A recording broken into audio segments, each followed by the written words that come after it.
गुरुग्राम जिले में 3 लोग पाए गए डेंगू संक्रमित। 4.5 लाख घरों में की गई लार्वा जांच। 431 घरों में मिला डेंगू का लार्वा। नोटिस जारी। स्वास्थ्य विभाग ने निर्धारित किए डेंगू टेस्ट के रेट।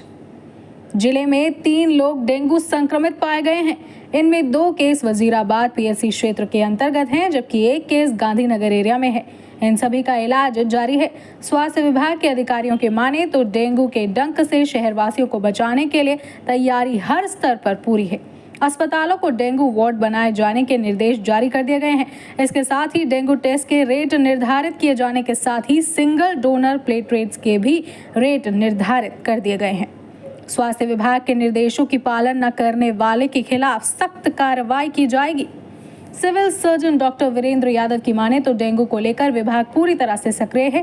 पहले से ही जिले में सर्वे शुरू कर दिया गया है। 100 से ज्यादा टीमों ने अब तक 4.5 लाख घरों में डेंगू लार्वा की जांच की है। जांच के दौरान 431 घरों में लार्वा मिलने पर नोटिस जारी किया गया है।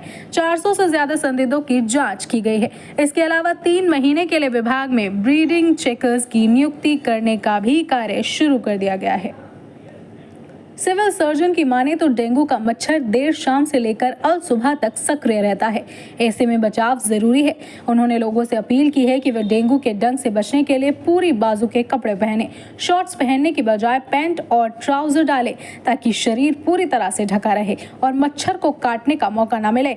उन्होंने कहा कि इस बार डेंगू से बचने के लिए बिल्डरों को भी आड़े हाथ लेने की तैयारी की जा रही है। जिन स्थानों पर बिल्डरों द्वारा गड्ढा खोद कर छोड़ दिया गया है, वहां आने वाले मॉनसून के वक्त में बरसात का पानी भरकर मच्छर पनपने की संभावना है।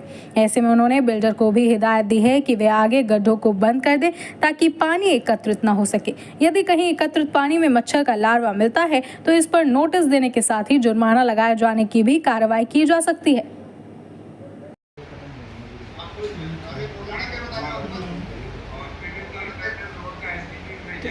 पिछले सप्ताह या इस सप्ताह की मैं बात करूं तो हमने जो जो केसेस जिनको हम कहें कि संभावित या संदिग्ध जो डेंगू के केसेस थे, जिनके सैंपल लिए थे, जो 400 से ज़्यादा सैंपल लिए गए थे, उनमें से 3 केसेस जो हैं वो डेंगू के पॉजिटिव पाए गए हैं।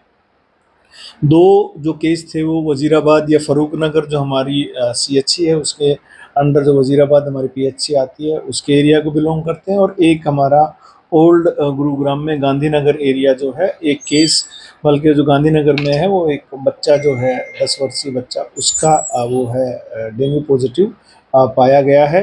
ये अभी तक की जो है पहले 3 केस हैं गुरुग्राम के इस साल में जो डेंगू के केस पाए गए कि आप बजाय इसके ये समझने के कि डेंगू कितने प्रकार के होते हैं, मैं आम जन के लिए और आपकी सुविधा के लिए इसको सिर्फ 2 ही चीज़ों में कैटेगराइज करना चाहूँगा। एक डेंगू फीवर जो है और एक डेंगू हेमरेजिक फीवर जो है। तो डेंगू फीवर जिसमें होता है उसमें सिम्टम्स जो आम फीवर की तरह सभी अगर मैं कहूँ फीवर, मसल पेन या रेट्रोऑर्बिटल पेन, हेडेक, वोमिटिंग और ये सब होता है, लेकिन जो डेंगू हेमरेजिक फीवर जिसको हम बोलते हैं, डेंगू शॉक सिंड्रोम जिसमें हो जाता है, DSS जिसको हम कहते हैं, वो एक खतरनाक सिचुएशन होती है जिसमें आपको ना केवल आपको ब्लीडिंग होने के चांसेस रह जाते हैं, प्लेटलेट कम होने के, आपका ब्लड प्रेशर भी कम रहता है और अन्य कॉम्प्लिकेशंस जिसकी वजह से लीवर फेलियर एटसेट्रा वो कॉम्प्लिकेशंस ब्लीडिंग डिसऑर्डर्स के साथ हो सकती हैं। तो डेंगू हेमरेजिक फीवर या डेंगू शॉक सिंड्रोम जिसको होते हैं वो खतरनाक सिचुएशन होती है। और यूजुअली ये प्री एक्सपोजर यानी पहले आपको डेंगू का एक्सपोजर हो चुका होता है तो सेकंड टाइम पे ये मेजर कॉम्प्लिकेशन होती है, या फिर वो लोग जो बिना डॉक्टरी सलाह के कुछ दवाइयों का सेवन करते हैं, ये उनमें ज़्यादा कॉम्प्लिकेशंस होती हैं।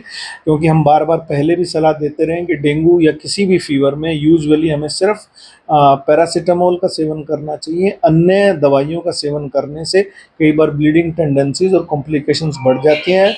हम डॉक्टरी भाषा में इनको NSAIDs मेडिसिन जो बोलते हैं, यानी इन ड्रग से यूजुअली हमारी प्लेटलेट्स पे असर पड़ता है और हमारी ब्लीडिंग टेंडेंसीज, क्योंकि डेंगू में या वायरल फीवर में प्लेटलेट्स पहले ही कम होती हैं, तो ये ब्लीडिंग टेंडेंसीज बढ़ने के चांसेस रहते हैं। और उसके बाद ना केवल आपको हेमरेजिक फीवर हो जाता है, बल्कि आप शॉक सिंड्रोम में अगर आप चले जाते हैं तो फिर आपको मल्टीपल, चाहे वो किडनी फेलियर हो, साथ में हिपेटोरेनल फेलियर सिंड्रोम भी हो जाता है, और फिर उससे मरीज का रिकवर होना थोड़ा सा मुश्किल हो जाता है। जैसा आपको मालूम है कि ये मॉस्किटो से ही फैलता है, डेंगू और मलेरिया दोनों ही। मेन जो है कि मलेरिया के फैलने का रीज़न जो होता है, पुराना जो लॉन्ग स्टैंडिंग वाटर्स होते हैं उनकी वजह से, और जो डेंगू का लार्वा जो होता है वो फ्रेश वाटर में रहता है। अभी सौभाग्य की बात ये रही है कि पिछले दिनों में अधिक गर्मी की वजह से और ना बारिश होने की वजह से अभी केसेस भी बहुत कम हैं।